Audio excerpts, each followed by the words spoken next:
And we're just going to read a short introduction from the publication, and then there'll be different artists reading bits, so feel free to read along. We, Yoke Collective, are excited to introduce Screen Time, a publication created alongside a Word in Transit performance event. Inside this publication are a select number of works produced by performers from the Word in Transit 5 Screen Time event, as well as carefully selected submissions from our open call, responding to our ever-growing relationship with screens and distracted commutes. Screen Time attempts to break down our understanding of what screen time means to us. Again, we'd like to thank all our artists, Word in Transit for inviting us to curate, and Banner Repeater for their incredible guidance, support and space. Thank you to the Student Initiative Fund for enabling countless student-led projects and funding the printing for this publication. So we're going to read a text by one of the artists, Ebony Francis. She isn't here tonight, but this text is called Once We Were Strangers. It's on page 6 if you use. And if anyone doesn't have one, I have loads here. Be careful about leaning against the shelves there, don't lean on them, because they might just go. Once we were strangers. I remember when friendships were forged over 6-week holidays, playing on tyre swings, eating screwballs and mini-moves. Friends were lost over lunchtime disagreements about whether strawberry or raspberry jam was better, and then rekindled before mums with prams with little brothers came to look us up. Art class was dominated by the sunny pictures of rainbows and cats with smiley faces, and the obligatory tick box for the answers to, "Will you be my friend?" This is how friendships were made when strangers were men in tan trousers lurking around sandpits without children in tow. Friends have become our followers, there to make us feel good about the picnic in the park we posted online. The one where we gathered in a place recommended by an app, which subtly advertised sipping the locally brewed IPA and vegan cheese puffs, all the while taking selfies and pictures to post online for our other friends. You know, the ones who were not quite friends enough to have been included in #FunTimes.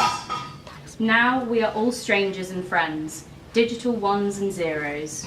Now we are regulated through our online profiles. Our playgrounds monitor our likes and dislikes, and more importantly, our spending habits. Now we have friends in their thousands. Wouldn't it be great if you could ask each one for £1? Now friendships are made with profiles, taps, scrolls and swipes. No need for joining of hands splattered in spit or blood. No need for beaded necklaces, daisy chains or wool-knocked bracelets. Now we click to request. Now our friends are online. Once we were strangers trying to be friends. Now we are friends. Now we are friends. Thank you.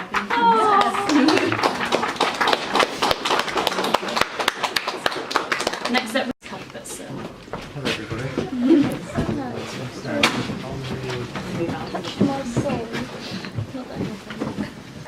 It all turns to page 8.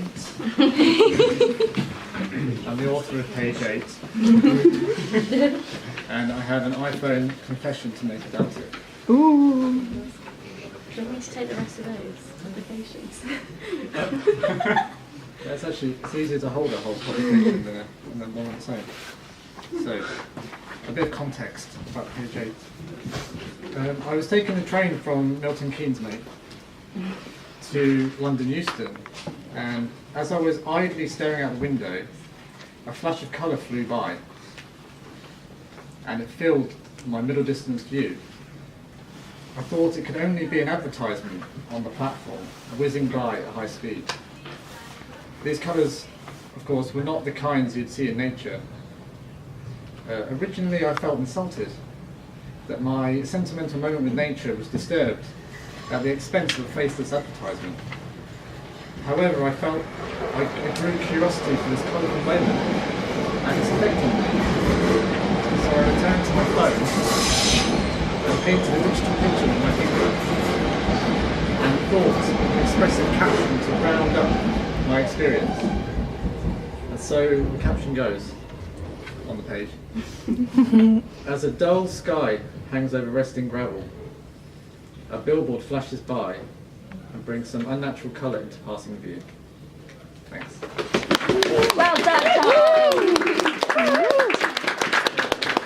So now we have a reading from Naomi Creed, which is on page 10 of the book. May we have your attention, please? The voice of the announcement repeats itself for the 6th time in the past hour. Frustrated by the sound seeping into me, I don't want to give her my attention, but it's proving pretty difficult to block out her voice as it echoes out across the surrounding space. I aimlessly refresh my newsfeed. Across the glass screen of my phone, a vague attempt to take my mind elsewhere, and ignore the increasingly passive-aggressive tone. My eyes scanning the images as they travel upwards across the screen. Mind the step, she says over and over. Bodies stand stationary with their feet and luggage pressing into the rubber travelator, dragging them forwards. There's seemingly a little more urgency in her tone the more she repeats. Mind the step. She speaks out just before the bodies are jolted onto the stationary, solid ground, forced to move their tired limbs of their own accord. May we have your attention, please? I have no choice but give you my attention as your disembodied voice permeates my surroundings. You phrase it as a question, however there is no possibility I could respond to you. You call out to me, and yet you are unwilling to listen to my response. You do so in a manner which is soft and calm, and gives me no reason to disobey your familiar, comfortable accent. Your announcements sometimes overlay each other, your words colliding. You utter the same sentences over and over in a supposedly soothing and reassuring manner. Your voice is pre-recorded, every syllable controlled and often fragmented. Phonemes pieced together to sound out the right words. May we have your attention, please? The wet, warm cavities of your mouth are replaced by speakers and wires. Your words do not come up to your mouth and spill out through your tongue. Both your body and your emotions have been erased as the sound vibrations are left to pass steadily through the air towards my eardrums. You can be switched on and off, the sounds increased or silenced at the press of a button. Silenced by somebody else. Your bodiless voice does not grow tired like mine. Perhaps the technology might malfunction, but there is no possibility that at any given moment you might scream out in pain or in pleasure, erupt with sounds. Your voice will not quiver. In the instance of an emergency, the flatness of your tone will not falter. Our voices will likely become frantic, our bodies chaotically moving through the space. But you, your disembodied voice will remain calm and collected as you softly instruct us where to go. May we have your attention, please? 2 feet planted, level G, declining, upon, gritted metallic teething vipers, chattering down my malleable mass 2. Level 1, light contest of capitalist fashion. I do say, sir, pass out of my way. I am directing for a magnitude of fibre optic channels of informative depots, ready to arrive with more riddled report than one had yesterday. Thank you, sir, keep moving. Level 3, the whisk winds send newsprint towards my way. Heads, shelter from the forced-fed headlines, informative, sometimes threatening, a warning of the exterior's vulgar culture, formulating the communicative, pardon me, matter, fabricating my fetish cyber persona. The line, take me on the line. Level 5, deep into certainty, data feeds me. I can Instagram my story, a fictional bypassing. The confined cellular radiation keeps me wired, better than a physical sip of the black filtered potion. 2 minutes. Altered tips prance upon the illuminated dance floor. Await the next stop. I feed the ride of algorithms as they chant my fingers into motion. A bolt, falling, sporadic fingers slice the air, I spectate the race to shield my coded self. Hushed, it is tranquil. Who knew the Victoria line was my favourite shade of blue?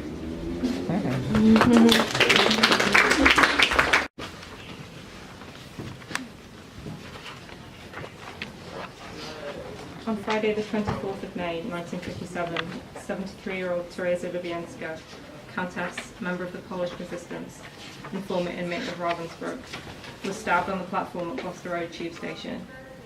She was carried up to the booking hall by ticket collector Mr. Emmanuel Akinyemi and rushed to St Mary Abbots Hospital, where she died at 11 p.m.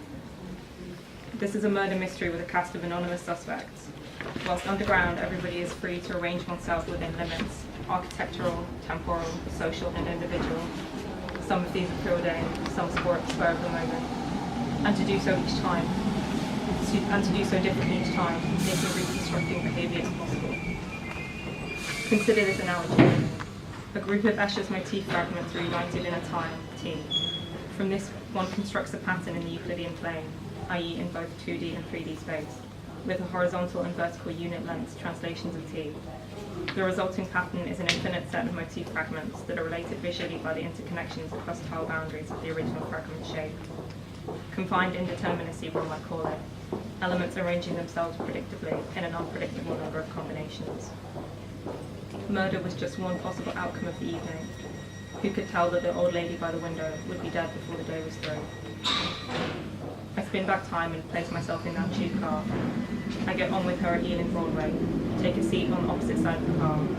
It's late, and my mind and eyes are uninhibited in the way that happens when you're tired and around you seems My attention wanders to the old woman and her companion, a neat priest in a dark overcoat. They talk softly together in what I think is Polish. I drift amongst the unfamiliar cadences, making up silly rhymes, riffing on the rhythms. I had just read Allen Ginsberg's Howl, and even though I thought it was trash, its skipping seemed to work its way between the clacking, and I improvised. And who therefore ran through the icy streets obsessed with the sudden flash of the alchemy of the use of the ellipsis catalogue of variable measure and the vibrating plane?